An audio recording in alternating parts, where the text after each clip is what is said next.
Menyusul Twitter, induk perusahaan Facebook Meta kini telah melakukan PHK terhadap 11.000 karyawan atau 13% dari total keseluruhan pada Rabu 9 November.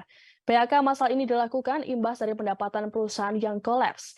Kebijakan pengurangan karyawan secara massal ini pun jadi yang pertama kali dilakukan oleh Meta sejak dibangun pada 18 tahun lalu, tepatnya pada 2004. CEO Meta, Mark Zuckerberg, dalam keterangannya mengatakan perusahaan telah mengalami kelebihan karyawan yang menyebabkan kinerja menjadi tidak efisien. Zuckerberg mengatakan Meta telah berinvestasi berlebihan pada awal pandemi COVID. Pihaknya sempat yakin bahwa akan ada peningkatan aktivitas online bahkan setelah pandemi berakhir. Namun ternyata hal ini tak seperti yang diharapkan oleh Zuck. Hal ini berdampak pada penurunan pendapatan terhitung sejak kuartal pertama 2022. Sambil mengucapkan maaf, Zuckerberg menjelaskan bahwa perusahaannya saat ini tengah mengalami kemunduran setelah sejumlah tekanan muncul, mulai dari perubahan kebijakan privasi yang diterapkan oleh Apple, pengetatan anggaran para pengiklan, serta meningkatnya persaingan dari kompetitor baru seperti TikTok. Hadirnya tekanan ini lantas membuat bisnis penjualan iklan Meta terpukul hingga saham Meta amblas sebanyak 70% pada 2022.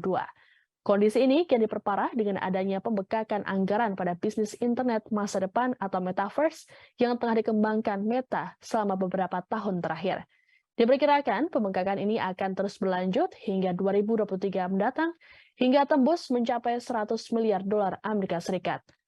Sinyal PHK sebelumnya telah diisyaratkan Zuckerberg pada September lalu, di mana Meta telah memperingatkan karyawan akan adanya rencana pemangkasan pengeluaran dan merestrukturisasi tim untuk beradaptasi dengan dinamika pasar.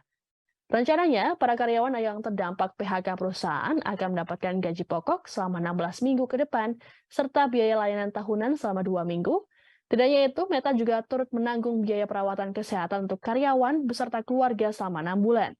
Karyawan yang terkena dampak juga akan menerima saham mereka yang ditetapkan pada 15 November.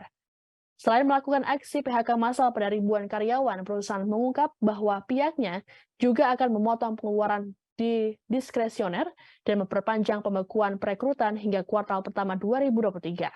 Langkah tersebut dilakukan guna mengerem pengeluaran perusahaan hingga akhir tahun 2022. Kebijakan PHK tak hanya dilakukan oleh Meta, namun juga sejumlah perusahaan teknologi dunia lainnya, seperti Twitter, Microsoft, Netflix, Snap, hingga Intel.